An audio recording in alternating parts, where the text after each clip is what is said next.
Hello and welcome to episode whatever of the Dissonant Waves podcast. We are without Dominic today because Mr. Domino is too big for us.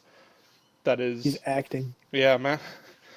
Don't forget about us little people, or in my case, since I am still a couple kilos overweight, which is a bit of an understatement, the big people. You have the incredibly large people if you see what I look like on my YouTube channel.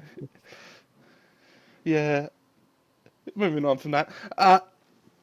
Yeah, this is episode I can't really remember of Dissonant Waves. We are talking about three albums, one of them being a soundtrack to a supposed cult classic movie, and Sequel to a cult I classic. say supposed. It's because I believe they tried to make it a cult classic and it just didn't happen. So good shit there. And two albums. I am now going to just take over as Dominic's place here, which means that I am now two co-hosts. When we add two co-hosts together, that makes me the main host. Sorry, Tricks, get fucked. God damn it. Well, I'll take over for. I'll read Dominic's musings on the albums. How does Yeah, that sound? Dominic has been kind to give us his opinions on all three of these albums. Sorry, I was gonna mute my Nice one. mic. Gotta mute my mic, but I couldn't be fucked in the end. Nice one. Thank you. I feel like this is probably going to be a bit of a shorter episode, seeing as there's not three ideas to really bounce around. We won't really be having as much arguments or discussions when someone is away. That's just kind of the case of this. We're already well behind schedule. Yeah.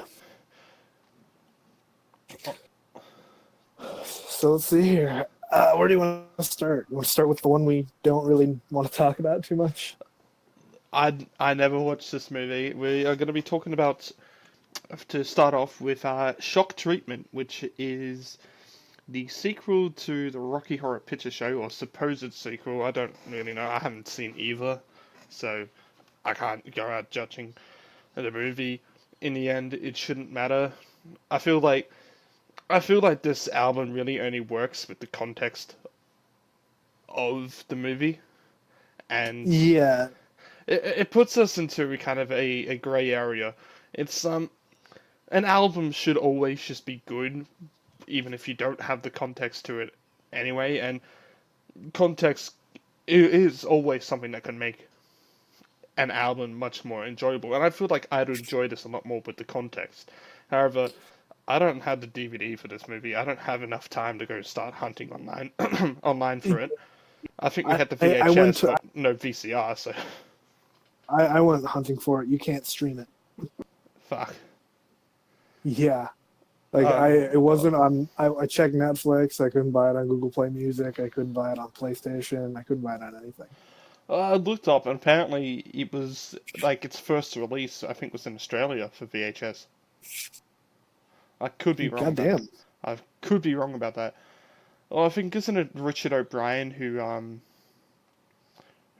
has moved and become a New Zealand citizen, I believe.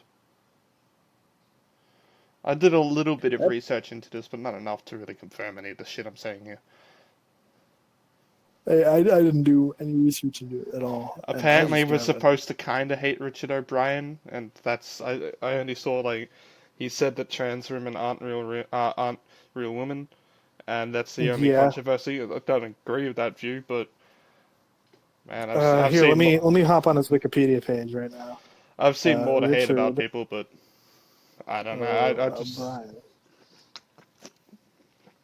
Which I mean, as a I gentleman never really myself, knew the guy enough to know to even like him, so I still don't really care.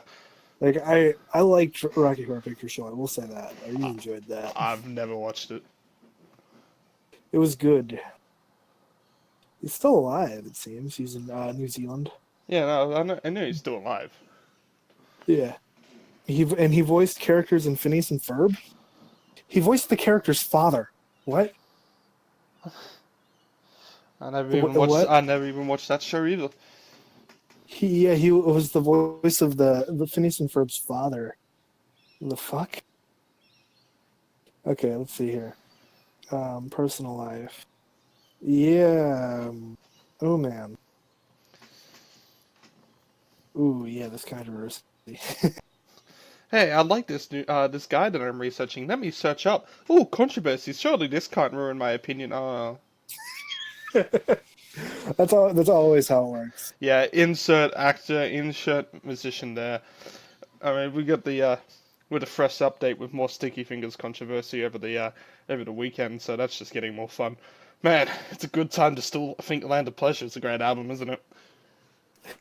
Yeah. And news on that, I don't have that on vinyl anymore. Guitar Center canceled my order. No, just going into that kind of controversy, just like not into a whole, we're talking about Sticky Fingers per se, because it kind of relates to a couple other acts. So Triple J has just opened at the time of this recording the albums poll for the year, and they actually give a pretty large list of all the albums that you can vote for, and then they obviously have the other section if there's albums that they haven't put on there. But one thing is that you'll notice is that for artists that they kind of have blacklisted, is that they don't put that on the albums poll. And obviously Sticky Fingers aren't on there. That's pretty obvious. But there's other acts who the controversy seems to haven't been so much, like their controversy hasn't been that much more, that are actually not on that list. So you can kind of assume they've been blacklisted. The big one being Kieran J. Callinan, who I don't know if you know who that is, Trix, but I do not. Bravado is probably an album that I'll probably cover, but they actually they got into a lot of trouble at the Arias a bit ago when they came in there with a shirt and a kilt, lifted up the kilt, and yeah, you can guess. The old Scottish salute. Yeah, and I mean it comes into a whole area about, well, like he's not the first person to ever flash themselves at the Arias. And you kind of think, oh, just at any music award or at any awards or just anywhere. And it goes like, Yeah. yeah, I don't really approve of him flashing himself, but I mean, I've seen worse controversies. It's always a grey area. It's. No, we were talking about it, I think, last episode with the whole Woke Bloke song and everything about, like, not. That was the whole song about not giving a shit about, like, not giving a shit. That's a way of explaining it. About ignoring a controversy just because you like the person's songs. Yeah. That's always a grey area of that shit, but it's just something that I noticed, and I mean, whether or not you agree with it, I'm not going to put out a point of view on all of this. I'm just stating kind of exactly what the facts are at the moment, and it's just kind of something interesting that I saw. The past weekend has been some great for some Aussie music drama. Always fun. Yeah, sometimes this country needs to just shut up and just do the cocaine again. Ah. There's a band called Dune Rats. I mean, every story you hear about them only seems to be, yeah, they were just doing coke in their dressing room. That's it. Oh man, just let them do coke. Yeah, just let them do coke. How else do we get other shitty bands without cocaine? Look, if they're from Brisbane, they're probably on the coke. That's the Australian music tip of the day. That's too funny. On that note of controversies, let's go back onto Richard O'Brien. I don't understand how he got that view, but you know what? I don't really know who Richard O'Brien is, so that would probably help. It says that he was transitioning on Wikipedia, but kind of like views himself as like third gender or whatever. It's a bit confusing. Has anyone ever just stopped to maybe think that maybe he's just an idiot who doesn't know what he's talking about? It's probably it. Most people are.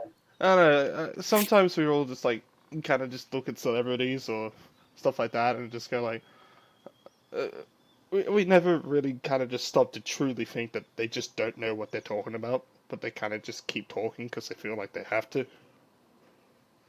And that's probably the case here. Again, I don't know. Probably. I don't know the guy. But I do know that we've got an album to kind of cover here, and that is the Shock Treatment album, which I think it was 16 songs, 38 minutes in length, and it was kind of average. I mean, I Yeah. don't hate it, but I mean, again, maybe it's better with the context of having watched Shock Treatment. I mean, these It types of definitely films had are not for me. Yeah, you it go on, definitely Trix.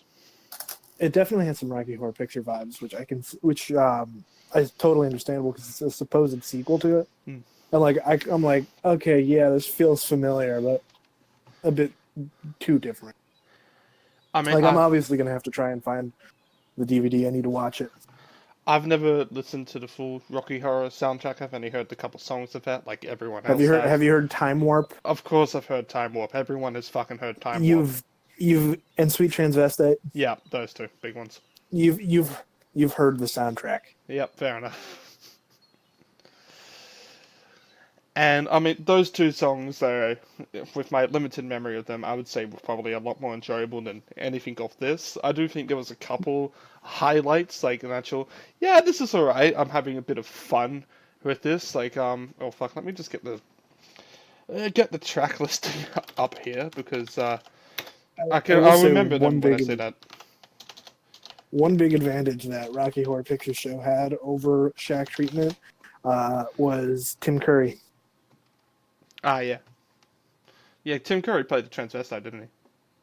Oh yeah, Yeah. Dr. Frankenfurter. Yeah. So there was a couple of highlights I can say off the soundtrack. I think pretty early on, Denton USA with that kind of silent opening line, which had that bit of humor in it.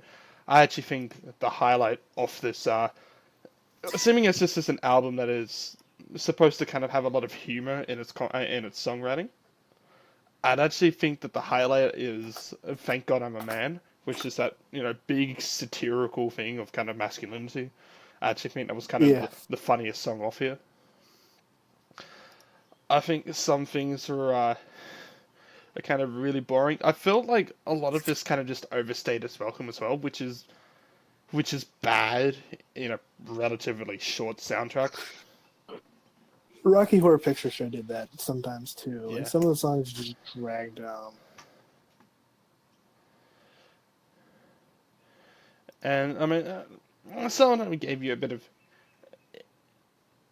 imagery to like what you think would probably be happening in the. This is coming as a view from not having watched it, so when I say imagery of what you think is happening in the show, maybe it's actually is what's happening in the show. I can't watch it to confirm that. Maybe they're all just asleep and suddenly random songs about nothing are playing. I don't know.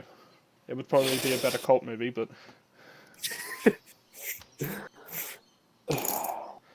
the title track on this as well, I think was actually one of the other highlights on here. Because that was one where I could really kind of imagine what would be happening at the movie when this song was playing. Yeah. But then you also have a couple other songs in here which really kind of overstay. The opener overture, it didn't need to be this 2 minute 20 instrumental. It really does drag on. It's something that could have really just built up in probably a minute. And then just gone straight to bitching in the kitchen. Oh, no, sorry, Denton USA, sorry. I got the track listing wrong in my head there. But instead, it kind of just really drags on, and it's definitely one of the least favorites. I know Dominic actually said that fucking Lullaby was one of his least favorites on here, I believe. But I actually think that one was it's not of my best favorites, but I think that's kind of still on one of the better ones. There were some alright songs in here. There's nothing here though that makes me go, wow, I want to add this to my playlist, even as a guilty pleasure. Nothing gets that. There's nothing I want to return to. Like with the Rocky Horror Picture Show, which I'm going to continue comparing to because it's supposed to be a sequel to. Well, we can literally just steal from Dominic's words here, and he literally says Rocky Horror Picture Show many times in here, so. Yeah, and it just there's nothing that makes me want to return to it. Like with like with Rocky Horror Picture Show, you have Sweet Transvestite, you have Time Warp, you've got Damn It Janet, you've got I'll Make You a Man, you've got just all these memorable tunes that I want to come back to, like even like the Meatloaf song I want to come back to. So we'll actually But go into what Dominic has actually said at the start here, because this is coming from someone now who has actually seen this movie. And he says, Shock Treatment is a fun movie to revisit. It's fun how it's kind of nonsensical, and the songs kind of fit, but also don't kind of fit. So maybe I was kind of right with some of these songs just kind of being there for no reason. yeah, And it says about how, I mean, there's a couple bit of production thing that Dominic is actually researching into. Seeming as this is his pick, him researching into it a bit more is, logical. And it's kind of interesting that this whole thing was supposed to be filmed in Denton, but ended up having to be moved to England. Seeming as a lot of the along the lyrics in the soundtrack refer to Denton. Denton, USA. Yeah. This is definitely if I can find the DVD or a place to watch it, either legally or illegally, you'll get an update from me on this one. Because I will say, on its own, I'm probably never going to listen to the soundtrack again, but I'm intrigued enough to watch the movie. I mean, we'll go into the list of great movie soundtracks, and it's going into movies that have custom-made soundtracks, and then just ones that are like selected and perfectly fit the movie. So you got stuff like Garden State, which honestly, Zach Braff films are really only good for the soundtrack. Garden State had an alright plot, and I mean, it was well executed, but damn, I would not have watched that if it wasn't for the soundtrack. Same with the I haven't sequel, actually watched it. same with his second film, Wish You Were Here, which I will stand by as a shit film. I think a lot of people will stand by that it's a shit film, but I mean the soundtrack on that is great. You got the Japanese wallpaper, you got the Bon Iver, you got the I think there was a Coldplay tune in there as well. I think it was the Shins. I could be wrong with that. And some of those were actually written for the movie as well. And I mean this isn't bad by any means. It's just average, and I mean, it's not going to be ever in a list of greatest movie soundtracks of all time. You might put a Rocky Horror Picture Show soundtrack into that, but you wouldn't put this one into it. I think it's definitely a unique pick that Dominic has done here, because I didn't actually know that this movie existed before the pick. Me either. I don't think many people did. I did. We almost did Rocky Horror Picture Show in high school, and my chorus teacher wanted me to play fucking Dr. Frankenfurter in like the full transvestite costume. Yeah, I wonder why. Just like, well, because it would be because I was the only baritone in my high school to start. Yeah, that's why I would have picked that one. But yeah, no. But like legit, in my high school, my senior year of high school, the line in Elf where it's like you're the only baritone in our choir. You bring us down a whole octave. That was me in high school. Look, I didn't join Criers because yeah, I don't need to answer that one. Look, you know how you say you bring octaves down? Well, I bring the quality down. That is true. That is true. Look at this podcast without me. Actual informed discussion. I know you have me rambling, not knowing what I'm talking about for 30 minutes.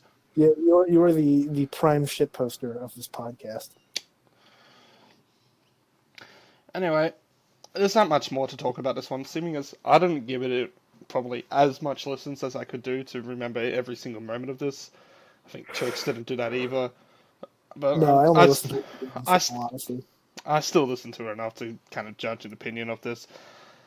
I wouldn't... When we go out into ranking all these albums again, this is not going to be anywhere high. I think there's a lot of the 2019 albums that were done this year that are probably going to be higher than this. I don't see myself coming back to it. Above or below Devin Townsend? It's above, but like not that far above. Okay. It's because I don't think Devin Townsend I thought was bad. I don't think this is bad, but I don't think. I mean, I'd probably put this below Bag Raiders. Gotcha. I'd say probably my favorite off this album is "Thank God I'm a Man." I think that was one that the satire was just top tier on, and I actually enjoyed quite a lot. And I'd say something like "Looking for Trade" or "Overture" was probably my least favorite off this album. They just yeah, neither of them are really grabbing me or making me say I want to listen to the full of this song. Yeah, I'm definitely gonna have to hunt down this album. You're gonna get an update from me on this whole thing. I'm gonna have to pull up my blender for this one again. Mm. Like the only song I can even remember was With Denton "Thank USA. God I'm a." Oh, thank God I, I'm a man. well, I that "Thank God I'm a Man" because it really took me off guard when I first heard it. Yeah, I thought because you just mentioned a blender that you remembered Denton USA. Was there a blender in Denton, USA? Yeah, I think the first words are "Oh blender." Oh no, sorry, that's some bitching in the kitchen. Sorry. Yeah, I just remember that for the title Yeah. because With that's that, just a great title. let's move on. I don't think there's much more that we can really talk about on there. I think Dominic enjoyed this album a lot more than we did, and I mean that's Yeah, well, he also had the movie. yeah. Maybe if you watch the movie, this becomes great. I don't have the time to do that. That's why you're gonna get an update from me Yeah. sometime in the future. What do you want to move on to? Do you want to move on to Scream Feeder or Rainbow Kitten? Your choice, man. You want to save Scream Feeder for last or Rainbow Kitten for last? Look, because I think I still haven't really quite decided what number one is, and knowing Dominic's stuff and how he usually do this, I think we'll go Scream Feeder first. Okay, sounds good. So Less of a blender on this one. I'm gonna say that already. did you actually did you actually get around to listening to this one much, or? I not as much as I would like to, but I actually have like a legitimate reason for that. Yeah, yeah. My workplace legitimately just banned headphones. God, I'm so sorry for you.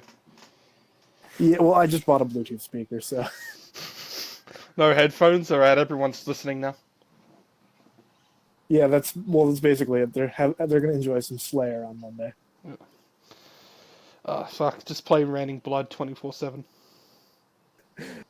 No, I'll mix it up. I'll put on my metal playlist.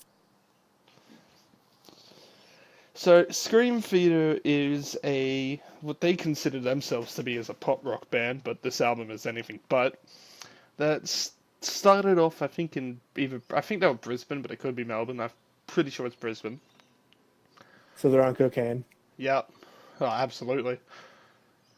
That's formed either late 80s or early 90s, and Burn Out Your Name is an album that is directly in the grunge period of the 90s, coming out in 1993, so It's Australian Nirvana. yeah, before Kurt Cobain killed himself and everybody realized that grunge was going nowhere.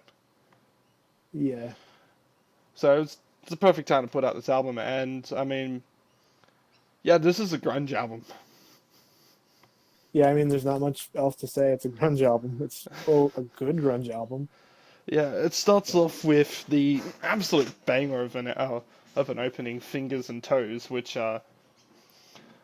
look, if you didn't look at the lyrics, you wouldn't be able to guess them. The way that the lead singer Tim Stewart sings, he does have quite a bit of a slur to his singing, which it does make a lot of the words blend together, but it works quite well with the grand sound. Yeah.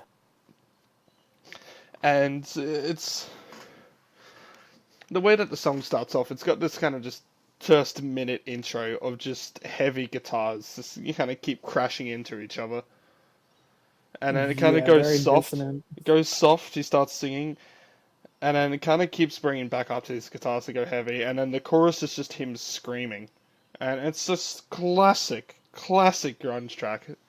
And I'm pretty sure 95% of the songs of this album are either about being in love or being high, or being in love with being high. Sounds about right. But I mean, goddamn, is it a fun album to listen to? Yeah, I mean that's just grunge in general. Grunge is just fun to listen to. I'm gonna I go. mean, I mean, who doesn't like reliving their teenage years, just jamming out to the edgiest music they can find? So I'm gonna just quickly say just the whole of Dominic's thoughts on Scream Theater because it's literally two sentences. Well, three. Sorry, I got that wrong. He says, I like Scream Theater as well, but the songs didn't stand out as much as the other two. Fingers and Toes and Smoke from Tinsel are the best and most memorable. Button is cool too, but I appreciate how genuine the grunge is. Especially compared to Violent Soho, this is way better than their album. I mean, yeah, I agree. I think I still enjoyed Violent Soho more than you two did. But, Yeah, but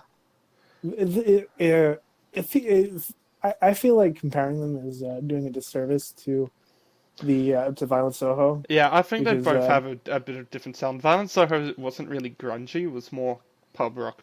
it was more yeah it was more like 2000s pop punk kind of like Foo Fighters Yeah. kind of deal. I mean, there's a similar style because I mean, Scream Theater are, I guess, what you would call pub rock as well because they would have literally been doing all their gigs in pubs. Yeah, And he called Sushi Bowl and Whole of Blood his least favorites. No, I gotta have to disagree with him on that one for either of those two being the least favorite. I would say, I'd probably say Whole of around, Blood is pretty banging. yeah, I would say Around the Pole is probably the least favorite of this whole album. I I'd have to listen to it more to pick our least favorites. So But I come gotta back to me next week. I gotta say that Smoke from Tinsel was a good choice by him. So for those who haven't listened to it, I would play it again to give a to kind of just refresh my memory. So this is kind of coming straight from that, but it would play in a recording, and we don't want a copyright strike. Nope. Uh, so I believe it Going starts through off with a more it. acoustic opening, and then kind of just slowly and gradually gets more heavier. Yeah. And it probably is, yeah, one of the most memorable songs off here. I think there's actually quite a bit of emotion that you can hear in some of these songs as well. I think I Won't Be There probably is the most emotional song off this album. Again, I mean, the emotion only goes so high though. It's not like saying, if you wanted to recommend someone an emotional song, you wouldn't go, oh yeah, listen to fucking Scream Theater. Can we also mention just how close their name is to the fucking prog metal band Dream Theater? I don't But know. it tripped me up like the first few times I heard it. I think Scream Theater was first though, weren't they? Well, When did Dream nah, Theater? Dream Theater's been around. Dream Theater's been around since the 80s. I can't remember.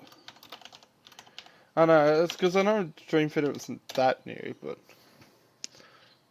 Oh I no, know they were... Petrucci had a Yeah, they were 1985. Let's find out. 85. When did Scream Theater start? Because... Nah. Scream Theater was 6 years later. That's my bad. It's because I know they had a... They had a bit of releases before Burn Out Your Name. I think it was mostly EPs Yeah, and stuff. 91. Yeah. So Burn Out Your Name is their sophomore record. Their debut is Flower. They've had a couple of albums in their lifetime. Most interesting, if you look at their at the discography, they have a 14-year gap between albums. Take You Apart and Pop Guilt, which is 2003 and 2017 respectively. I've really only listened to Burn Out Your Name and Rocks on the Soul. From what I've heard, just out of all of them, and what I've heard from other people, Burn Out Your Name is kind of the favorite. I think, I don't know how popular the band Something for Kate has ever been overseas, but I remember Never heard seeing, of him. man, I gotta put Echolalia in one of these episodes. But going on from that, I remember seeing an interview about people talking about their favorite Australian albums from the 90s, and I believe it was the drummer from Something for Kate who said that Burn Out Your Name was actually his favorite album of the 90s for Australian music. And Something for Kate is a lot more popular than Scream Theater. Although Hmm. I'm just telling you that you wouldn't really really know, I guess, seeming as neither of them have hit too much success everywhere you are. Nope. Sad react. I don't, I don't know too much about the The international dumb success of a lot of these bands. Americans. Yeah, I mean, we don't get too many foreign hits, even English foreign hits. Although, on that note, I think it's interesting that there's actually a US release of this album as well as an Australian release. What differed?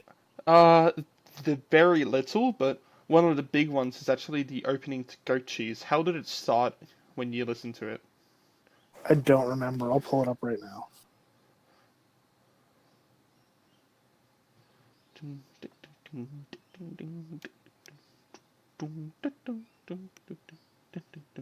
Acoustic guitar with cymbals.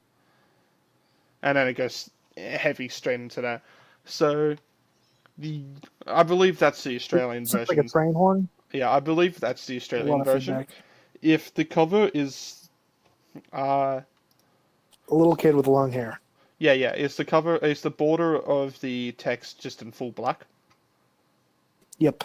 Yeah, so that's the Australian version, whilst the US version is a lot more saturated. And Goat Cheese doesn't start off with that acoustic part. It starts off with the straight up guitar. Gotcha. I know, because I have on CD, I have the US version, which doesn't actually have. So it doesn't actually have the border. It actually is a bit of a different art. I will have to and kind of share that with you later. I might actually put it as the artwork for this podcast. So it's a little bit of differences there. So I find that interesting for a band that is always Oh, quite. I think I might have found it. Is it like is the Scream Feeder Burn Out Your Name Yeah, written yeah, on the sky? yeah. Yeah, just post that into the Discord that we're talking in.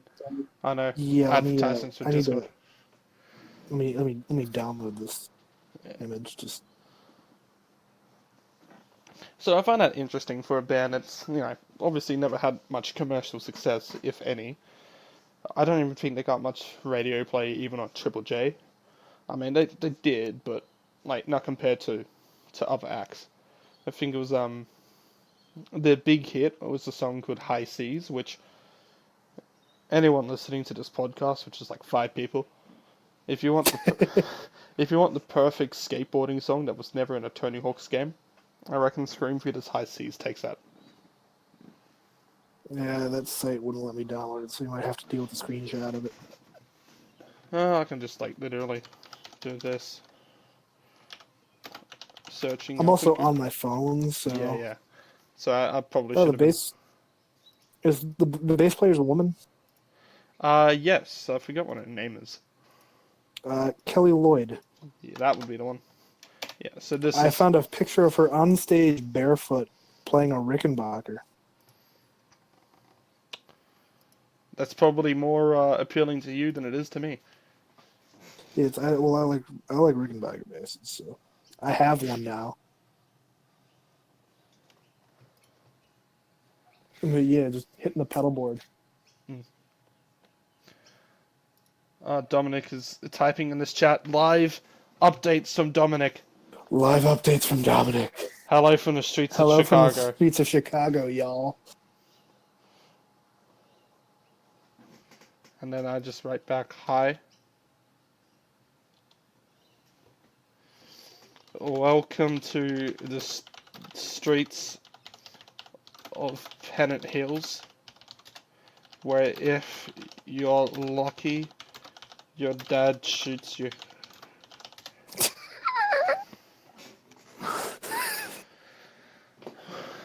Topical humor, boys.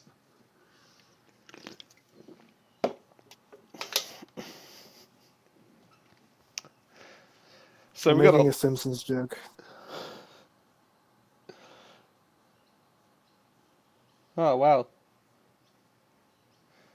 Hello from the mean streets of Utica, New York. It's an Albany expression. Yeah. The whole steamed hams joke. Tear, tear. So yeah, the artwork is completely different for Australian and US ones when it comes to the coloring. When it comes to the actual like art itself, it's the same concept. It's just a child looking into I think it's a desert. I can't look out too much because color It's doesn't really indeed exist. something. Color didn't exist in the 90s, man. I mean, knowing Australian history, that's kind of true. Oof. Ugh. Oof. Ugh. Oof. Hey, you know these Oof. people that take up the majority of this country? Should we count them in the census? Nah. Nah.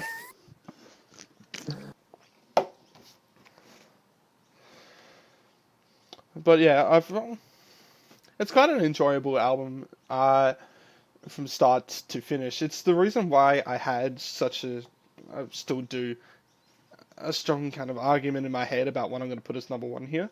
Because the next album that we're going into, Rainbow Kitten Surprise, I think Scream Theater is the more consistent of the two albums. But I think Rainbow Kitten Surprise has the higher ceiling for quality, I can understand that. which makes it like I think this is a really consistent album start to finish. Like it means that a couple of the flaws that you have are pretty prominent throughout the whole album. Hmm. Some being that it does get a bit repetitive. I don't really think it overstates its welcome too much, but it kinda does. There's obviously Hold On, the last track has like just this pointless minute of just random ambient noises for whatever reason that they wanted it in there. Because it was the 90s and everybody was on drugs. Yeah. But I do also think that this album has some of the most underrated grunge tracks from that era. I think Fingers and Toes and Goat Cheese are some truly amazing grunge tracks that no one ever talks about because I don't think enough people actually know that these songs exist. Because it's Australian. And you're American. Yeah, when it comes to grunge, most people just talk about like the big ones like Nirvana. Well, because I mean, Uh, the big scene for grunge was Seattle, wasn't it? yeah, it was. We didn't have And much. We didn't have a much big of a grunge scene here in upstate New York. well, grunge didn't actually have it did actually have a small scene in Australia because grunge got quite popular here with acts like Nirvana obviously being popular over the whole world, but you also had stuff like Screaming Trees and Bush get some success down here as well. But So we had a couple of acts that would follow on from this kind of metal slash grunge scene. I mean, one of the most popular acts from Australia, Powderfinger. If you listen to their early start, like their actual debut stuff, it is quite metal. And then their actual true breakout album, forget what the fucking Double Allergic, is incredibly grunge influenced. And that would come on to be a band that would just be this pretty much the staple of indie alternative in Australian music. It's not really they weren't really indie per se, but they had the kind of sound that indie did. yeah,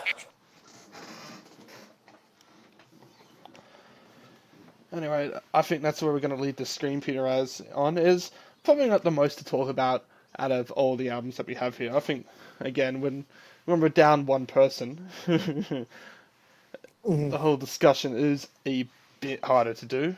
And I think this is definitely. if anyone's looking for albums, just underground albums and are huge big into the grunge scene or like grunge era of music, this is one of those true underrated albums that is incredibly worth looking at. It might not be the best grunge album to ever exist, but it is airtight. No, It's not airtight, but it is consistent from start to finish. It is. There's no song in here personally that I go like, I'm gonna skip this if I don't feel like it. If I feel like going through the whole album, I will be just going start to finish. yeah, like I'm gonna recommend this album to a friend of mine who's real big into grunge. I would say my least favorite off this album would definitely be Around the Pole still.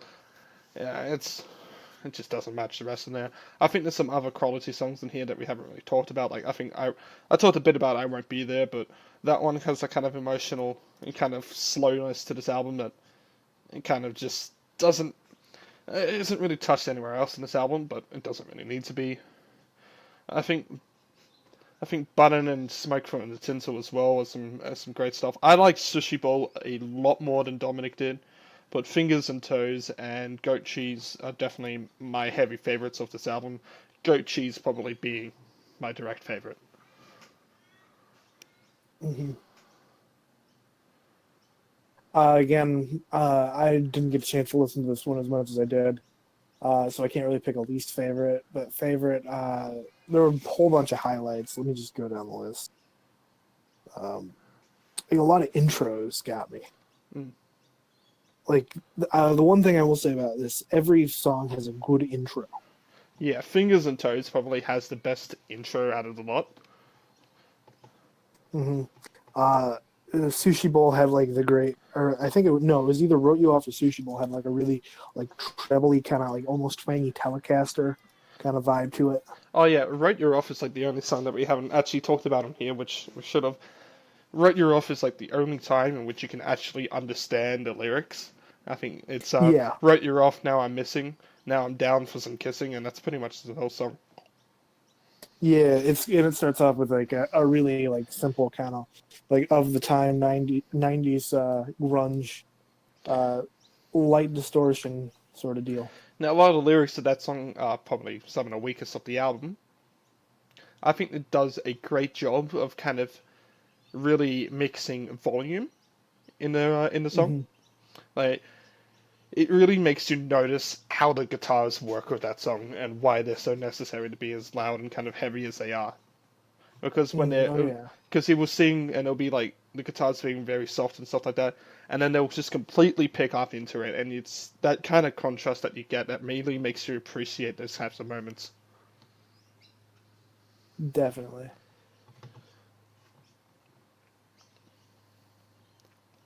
So what would you say is your favorite? Again, and can't really pick a favorite, but like just Yeah, favorites or songs you liked. Yeah, it was all really good from what I listened to. I'm gonna listen to it more. Like I enjoyed Fingers and Toes was great. Wrote You Off. I loved the intro too. The I Won't Be There had a cool intro with the slowly swelling guitars, sort of. Yeah, just and Whole of Blood I enjoyed. Like again, just a real solid album. Go listen to it. Yeah, I think I do have to disagree a lot with Dominic's kind of reviews on what's the least favorite and this kind of its issues. I actually think that the songs, for a sound that's pretty similar, I actually think the songs stand out from each other pretty well. Yeah, they do. Like if you listen to enough grunge. Like if you listen to this on first listen, maybe it starts to blend. But the more that you kind of listen to this album, the more it kind of stand out all the songs kind of get, and they have the same sound, but they don't have the same song. Yeah.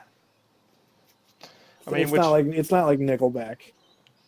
I mean, technically, with most albums, you can say that as well because they're technically different songs, but meaningless in the kind of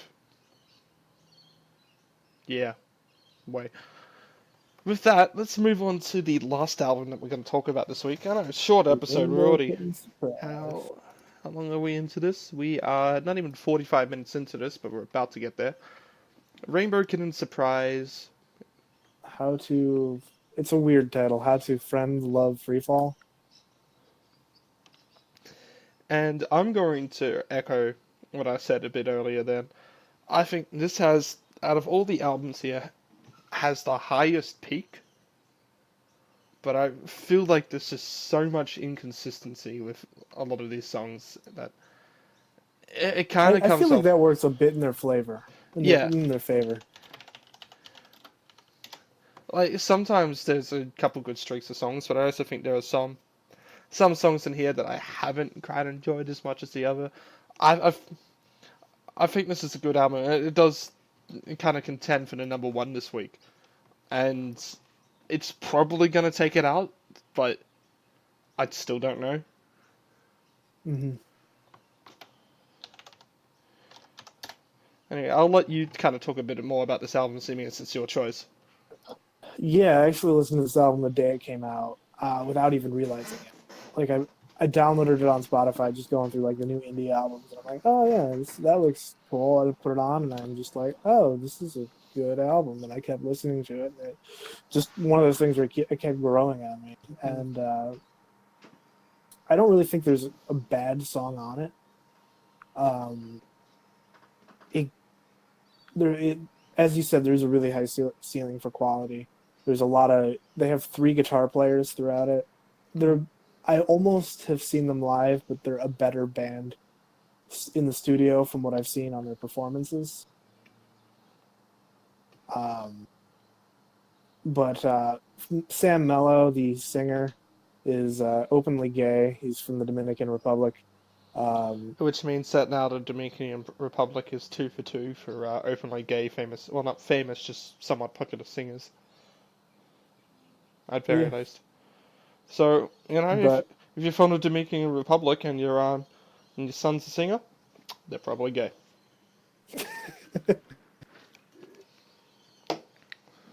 That's how but statistics work. I guess so. But yeah, real solid album, I think. Um, as you said, there's a lot of highs. And each song is fairly distinctively different, I think. Oh yeah, the songs are definitely quite distinctive from each other. Like, there's not a song that will get confused with the other, but watch me still do that anyway. I think Yeah. that there were some songs that definitely stood out more than others. I think Missions to Mars and Matchbox are probably like the two high points, in my opinion, of this album. I think Yeah, Hyde, those are bad.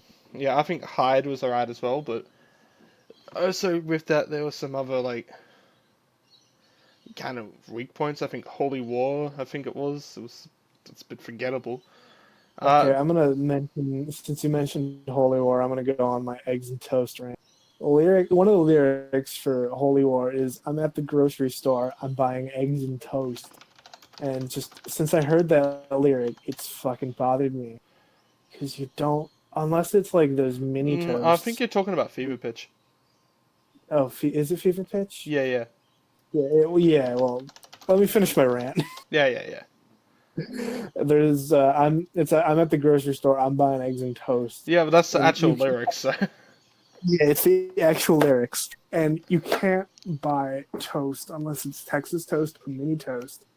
And even then, I would still call Texas toast bread because you don't have to toast Texas toast.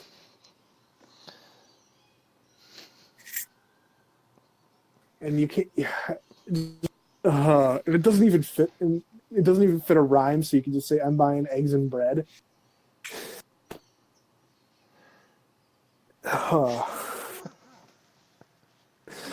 This is the shit that bothers me. No, no. So my dad is always great at having rants about certain songs. You know what? I'll end this episode by me giving off the reviews that he has given to a couple albums that I have made him listen to. They are great. Everyone will want to stick around for those. But there's a song that by an artist that I don't think anyone knows. It's just very underrated. I don't think anyone's heard of Kanye West. No, he's not. Especially after his Yeah, last album. yeah. No, he's not a big Kanye fan. But one song that really, really bothers him is the song "Black Skinhead," and is you might be thinking, oh, is my dad just really against this type of content? No, no, it's even better. It's for the one line, "We're the 300, like the Romans," and which he was Those are replied the to me every Spartans. time. He goes to me and says, "They were fucking Greek." Yeah, they were the Spartans. Yep. So that is the one reason he says why he hates the whole album. It's because of that one line. I can I can respect it.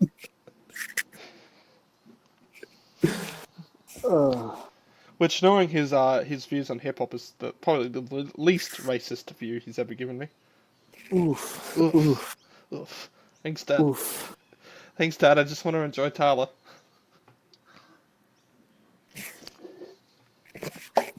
But no, I get you when you when these types of lines can really bother, because I think it's funny how these types of lines can really bother and put someone off, but like it's something I see a lot and it's fucking funny. Yeah. Fever Pitch was alright, but I mean, it goes down as one of those songs that I wouldn't like put on a playlist regularly. I'll just kind of listen to as the Yeah. album goes It's by. it's a bit too laid back for the lyrics. Burping again because I just had 2 Pepsi Maxes. Buy now at your local grocery store. Sponsored by Pepsi. Pay me. Give us money, Pepsi. And I did like that kind of intro Pacific Love leaning into Mission to Mars. That was a great kind of introduction to this whole album. Again, Mission to Mars is definitely quite a peak of this album. I think Matchbox is the best by far. That one I actually kind of see myself kind of just remembering and kind of singing along to without the album playing, which is, that is an incredible thing for music to be doing. If it's playing and in my head without any music playing whatsoever, and I enjoy it being there, that probably means the song is good. It's a good way to put it. And Matchbox is that type of song. So I think out of all the songs that we have listened to from all these albums, Matchbox is actually probably the best. Goat Cheese probably just behind it, but I would put Matchbox as the best here. Because that one was just so catchy. It was really lovely to hear too. I loved how the guitars felt so chill, but didn't feel like I was zoning out to them. Because it wasn't a song to zone out to. Back in the 15-passenger van, your expose on feelings I don't fully understand. Started up a Matchbox guitar, slow jam. Yeah. Yeah, I think the vocal structure and just like how his voice sounds works perfectly with the Sam flow. Mello has a great voice. Yeah, and the band really plays to it. I do actually love his, not just his voice, just the kind of the structure, that the way his of his singing, like the way that it kind of flows to the song. It actually works well throughout this whole album. I don't think there's any point in which I'd say the downfall with this song is the way he's singing. Sometimes it's the lyrics. Again, eggs and toast. And yes, I'll agree with you. Isn't the smartest lyrics. Oh no. Let's see here. I need to, even though I've heard this album like 1,000 times, I need to remind myself of some stuff. Towards the end, when it gets into Rectify, Possum Queen, and Polite Company, those all kind of merge together. Yeah, but I really like how I would say I do like how they go like super lo-fi on those songs, and it sounds like Polite Company was just recorded off of like somebody's phone that was on the piano. I'd say the disappointing part of this album, I would say, is probably the second half. I think it's Possum Green and Rectify are like the only 2 songs from Hide onwards. That being said, I feel like Polite Company is a great cool down track. It's alright, but the only ones I would say that are like kind of highlights at Rectify and Possum Green, and they still don't really compare to the first part of this album. I know you really like the song, the one Painkillers, but that one never really grabbed me too much. It was alright, but when I first started, I was like super depressed, and like it just hit me in the right way. And that, my children, is how I got back into emo.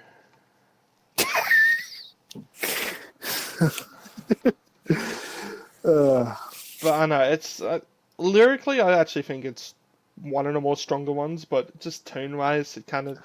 I know it's supposed to be a lot more chiller and stuff like that, but I just didn't get that much of a whole. I love listening to this vibe from it. It's one of those ones that I can't really explain why I didn't enjoy it as much. I kind of just didn't. Fair. Totally fair. And I think, at the risk of sounding incredibly pretentious, but I think I broke that in episode 1, I think this is an album of 2 halves. I think the first half of this is the stronger half, although it does have a couple songs off there. I'd say Holy War out of the and probably Moody Orange, probably the two most forgettable ones off there. But actually does have a kind of strong start to this. However, as the album starts to go on and on and on, it becomes a lot more forgettable, and it's where that quality starts to drop off. However, it has, when it does pick up in quality and it's a great song, it is an incredibly memorable song, and I do love a lot of this. Hmm. I don't think there's anything here that makes you go fall asleep, but I do think there are things that kind of drag on a little bit about here, and it comes off with that inconsistency of the album. I mean, I'm not going to blast it too much. I mean, after the first listen of this, I actually went up because I like some of these songs so much. I actually bought the CD like first listen after this, and this was way before that we'd even announced that we're doing this album. So it should be Yeah, coming in the next 2 days. that's sweet. It I should buy won't, this but it should album on be. vinyl. I should buy this album on vinyl if it exists. On that note, for my pretentiousness, you know what just came in the mail? Needle Drops LP. Um, and one of the things we need to do is just read Domino's stuff on it. Ah, yes, I forget Dominic who's this. He loved Rainbow Kitten Surprise. Holy shit. Their harmonies, their instrumentation. It's like Radiohead's In Rainbows. I And disagree. I love it. I disagree that this is In Rainbows. Sam Mello is a fantastic singer, songwriter, and rapper. His rapping skills are the most surprising. Hyde is a cool song talking about his coming out, but I think Mission to Mars and it's called Free Fall might be the best. Which, yeah, it's called Free Fall, has a great intro. I really love that song. Called to the devil, and the devil did come. Said to the devil, devil, do you like drums? Do you like cigarettes? Dominoes run. Said only sundown Sundays, Christmas Sundays. I'll sing the whole thing. I just wanted to say It's just that when someone talks it's about an got a great artist flow. and they go like, I love their singing, I love the harmonies, and then they go like, for anything that sounds somewhat folky or indie and stuff like that, for someone to just go like, and I love the rapping, that is Yeah. a statement I have never heard in my life. Moody Orange and Polite Company are probably his least favorites. I disagree with the whole In Rainbows kind of view. Matchbox kind of intro, you can somewhat get an In Rainbows vibes, but not really that much.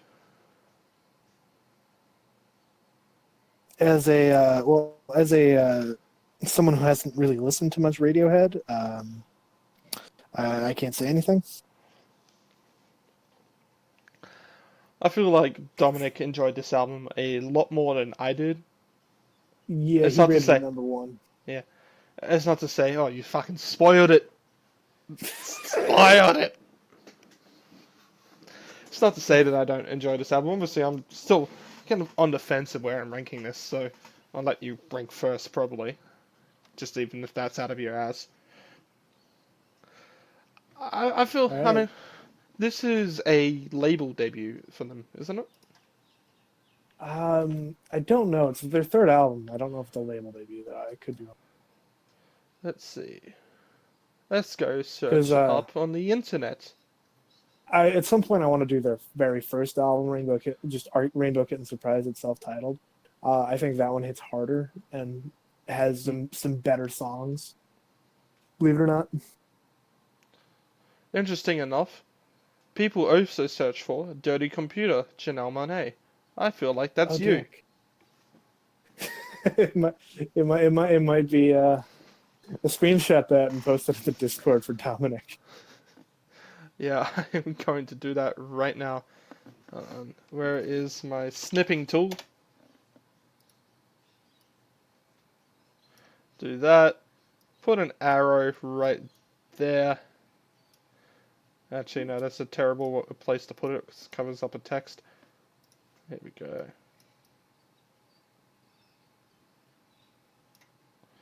Hit a copy. Right into the Discord. At Domino. There he goes.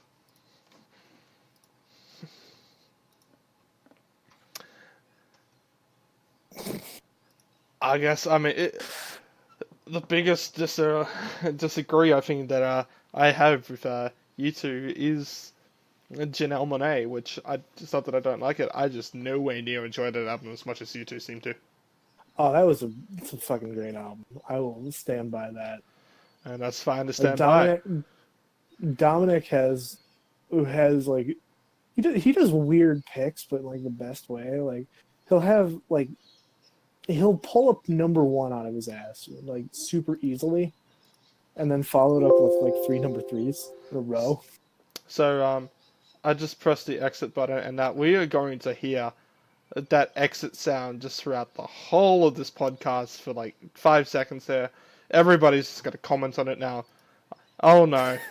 If we get any comments that aren't us, Am I going to get copyright claims for that crit sound? You forgot to save. Oh no, I wasn't going to save a fucking snip.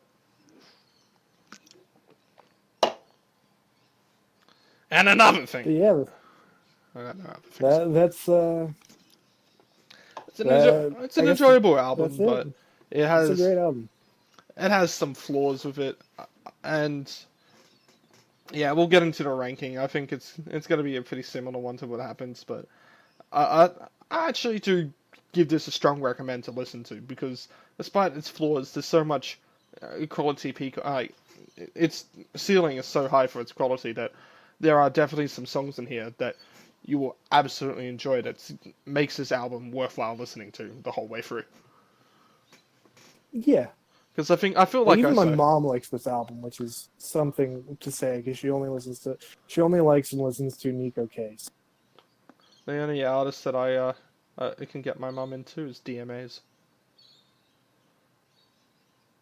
which is another artist that we'll be doing at some point in this podcast.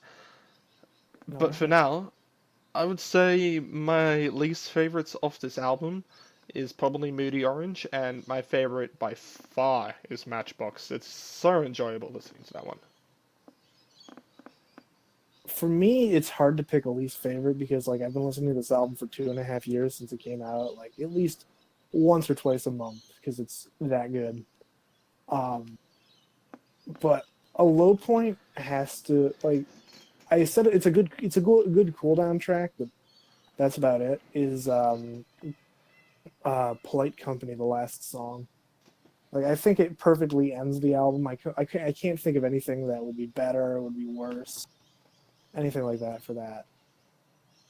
But it's a good album. And favorite Hyde is great. Agree with you on Matchbox. I like Moody Orange. I'm the weirdo. No shit. Like I just like it just goes like I love how I'm a fan of smooth transitions, but the jarring transition from Matchbox into Moody Orange just works.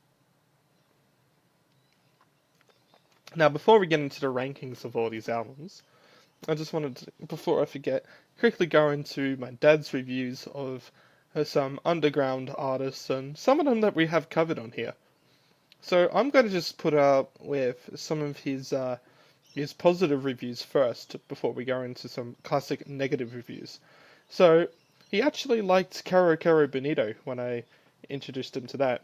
He said, "At last, something decent," which should be a kind of precursor to his reviews before this, where he says he loves the J. Literally I'm gonna be honest, the only song I know by them is fucking Flamingo.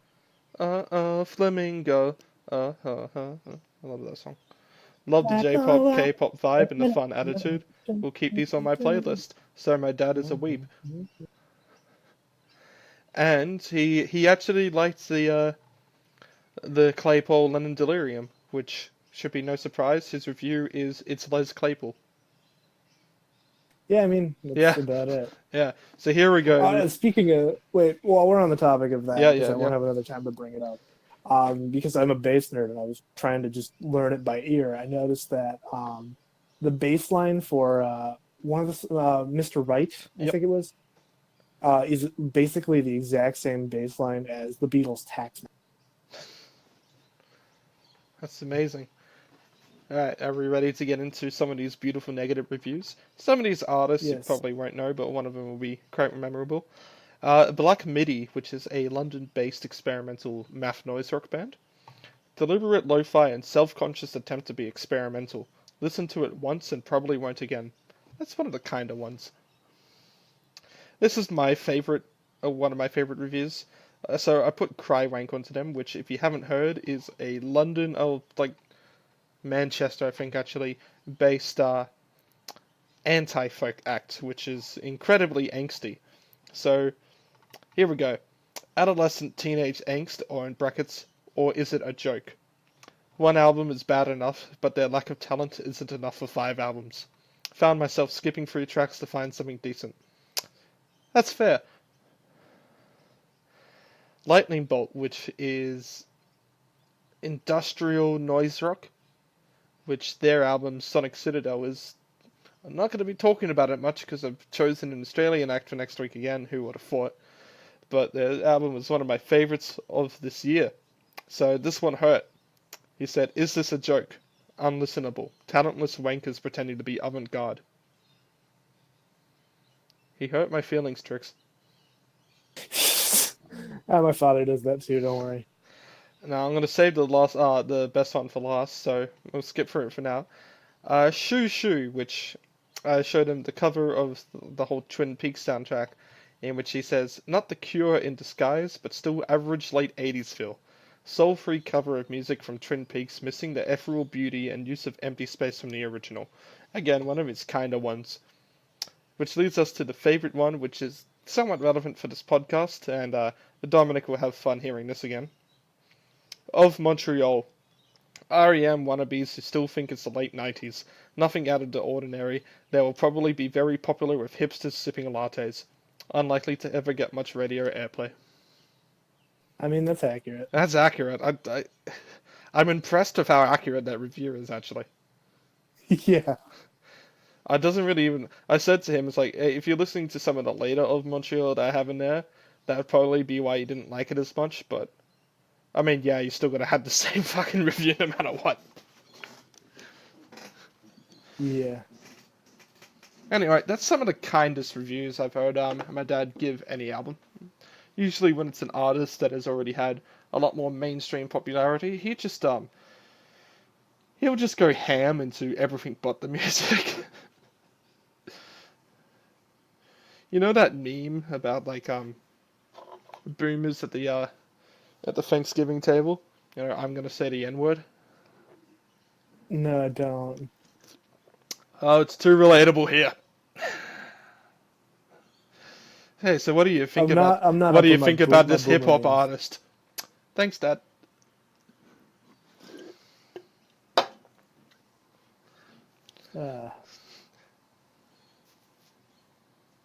Getting into uncomfortableness. You know, I gotta give it up to him to listening to all that stuff though. That is impressive.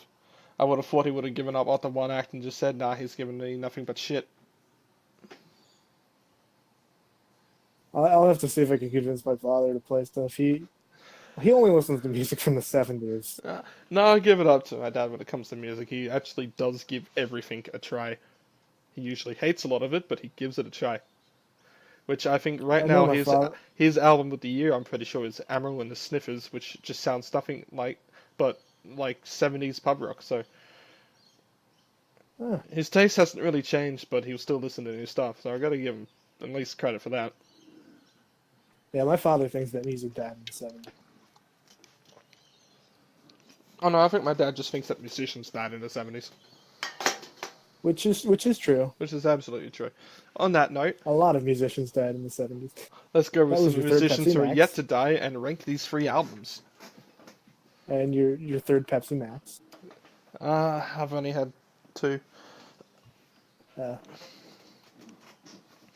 So, Trix, I'll let you go first. I know you haven't probably got the best ranking, but you could probably still do some ranking here. I think I know your 3, 2, 1, but... why don't you guess? I'm going to guess number 3 is Shock Treatment. Correct. Your number 2 is going to be Scream Theater. Correct. And number 1 is obviously going to be Darude Sandstorm. Yeah, it's obviously Darude Sandstorm. It's always Darude Sandstorm. So yeah, the number 3, 2, 1 there from Trix is because I'm just taking over now. Is number 3 Shock Treatment, number 2 Scream Theater, and number 1 Rainbow Kitten Surprise. I think it's no surprise as well that I'm going to be putting Shock Treatment as number 3. I don't see myself kind of going back to it. The only reason I kind of went back and gave it more listens is because I needed to kind of review it. And if I didn't, we would have had no one talking about it, which would have made it a bad episode. Yeah. Number 2, and again, I always hate when I do it this way, but I had to give it number 2. I know it's got that high peak of quality, but its inconsistency, it kind of just brings it down to number 2 for me. And that's why I am putting How to Love Friend Freefall as number 2, but I'm telling you, it is still very close. I feel like if I'll give you that. I feel like if it was a lot more consistent than it was, it would be number 1 by far.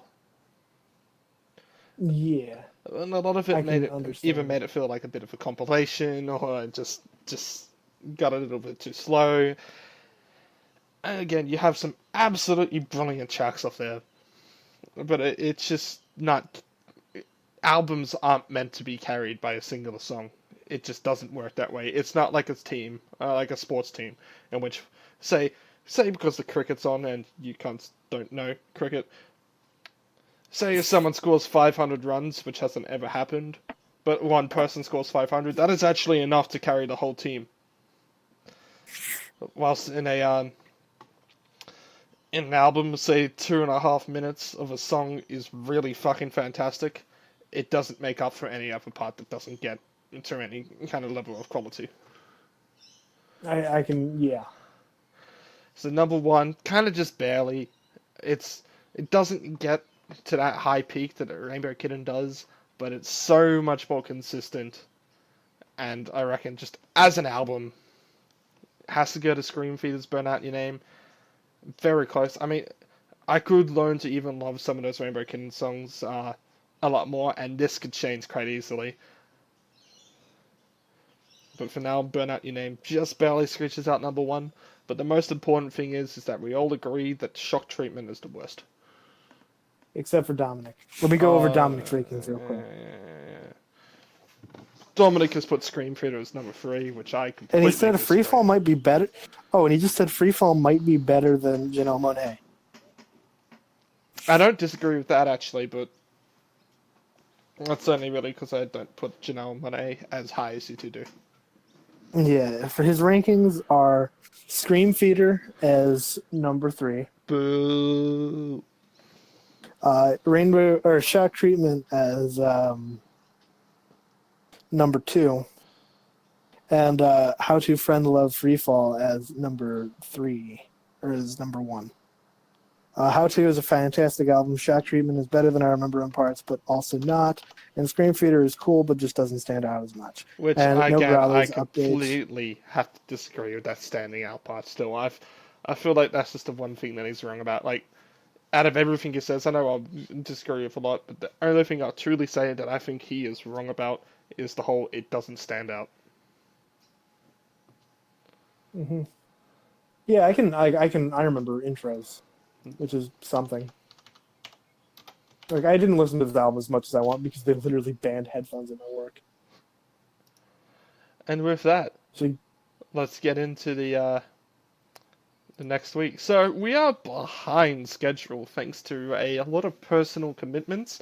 That's why Dominic is out today, and we kind of just couldn't delay it any further, so kind of had to do this. Yeah. So I'm just gonna go without permission here, just go full transparent for what the rest of this year is looking like for this podcast, and we totally get you. We are going to be doing another and the last 2019 album week next week. With the end of that, assuming as it's December and everything, we will also be giving out the rankings of what we consider to be the top 10 albums of the year, if we have it. I don't know if Trix has even listened to 10 this year. I've listened to more than 10 albums, man. That came out this year? Oh, that came out this year? No, I'll have to do some digging around. I've only listened to 5. I'll give you I'm horrible with my CDs. list of albums that I've listened to from this year if you need it. No, what I'll do is I have a couple radio lists I go down sometimes. Yeah. I'll go down one of those and just, oh, they put out a new album. Well, you're gonna have two more albums to listen to this week anyway. So Yeah, it's not gonna be the rankings of all the albums that we've listened to on the podcast. It's just gonna be a simple our favorite albums of the year because I think that's a great way to end our final 2019. yeah. And then from there, we are not actually going to be doing an album episode for the rest of December. We are going to be jumping up with a bunch of mini-sodes, some of them some fun ideas. Yeah, like I got a joke episode that I want to put out on Christmas Day. Yeah. We're not sure how many of these are going to actually be put up or how many of them are And even going to record, but we're going to actually just have a couple 20 to 30 minute mini-sodes to throw around the rest of December, yeah, which we're going to record pretty I quickly, as so to give us the kind of whole Christmas break here. yes, Christmas break. I do. There is one that will be kind of like album specific, but we're not gonna. I don't really want to like go. We don't. None of us have to listen to it. Like one of the ones I want to do is just what's your favorite holiday album, and it doesn't even have to be like holiday music. Mm. And I'm still putting out the idea of so where is let's just copying around for the albums next week. Not gonna spoil it. Anyway, I got a couple ideas that I've thrown out around. I think the big one was during that really rare kind of underground Canadian album I found at a flea market in Sydney. I feel like that's more of like an April Fool's episode. Probably. And we don't know if that's even going to happen this month or not. I mean, my favorite idea I threw around was that we're going to just have that fake awards show where we just make up award titles on the spot and give them to someone. Yeah, that would be fun.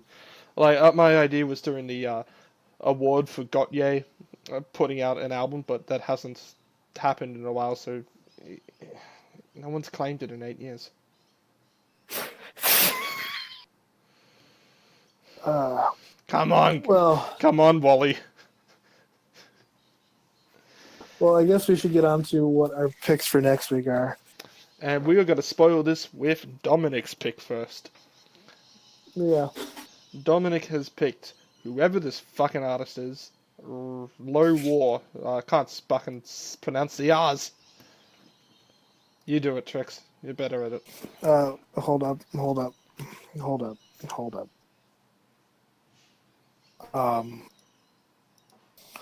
Low Roar. It's Ross by Low Roar. I have no idea what type of music this is, but looking by it, it's either some really shitty mumble rap or really shitty folk mumble rap. Or just by looking at his profile pic. What is your pick? I will be the second person, I believe, to do... Yeah, second, because we did Neutral Milk Hotel Trash, to pick an artist that we have already done. This has got the potential, I haven't confirmed it yet, but seeming as throughout this week, I am actually going to be doing my albums of the year list and have it all done, because I've got a whole list week that I'm going to be doing, pretty much starting with albums of the album of the year, and then ending with that. I'll probably post a lot of these to Trix, and he'll post them on the Twitter, seeing as I got no social media myself. And it's going to start off with the album of the year and end off with my top 100 songs of the year. So this one is currently my favorite to be number one album of the year, because it's got a couple albums that I'm thinking of, but definitely for Australian album, I think this is going to be my number one. And it is King Gizzard's Infest the Rat's Nest, a beautiful thrash metal album that seems to be one of their most political albums that they've done. It talks about climate change for the whole 36 minutes, I think that it lasts, maybe even a bit shorter than that. And it's a bit of stoner rock, it's a bit of thrash metal, but it is fucking banging from start to finish. My choice is an album I've only listened to once so far, but I kind of enjoyed it, and that is Mac DeMarco's "Here Comes the Cowboy." Choo choo, come and ride with me. And I'm actually gonna do album art for this one again because I want to do a pixelized version of the sad cowboy emoji. No.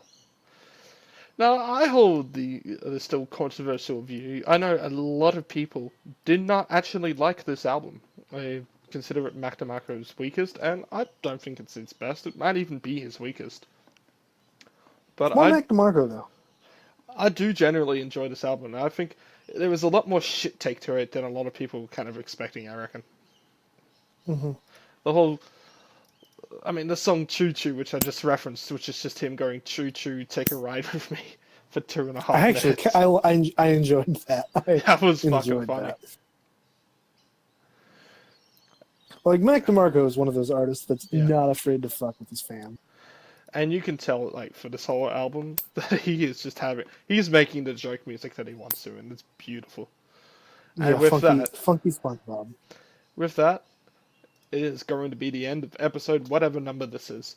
I have got an episode to upload tonight. That is the other 2019 one, so that's how far off schedule we are.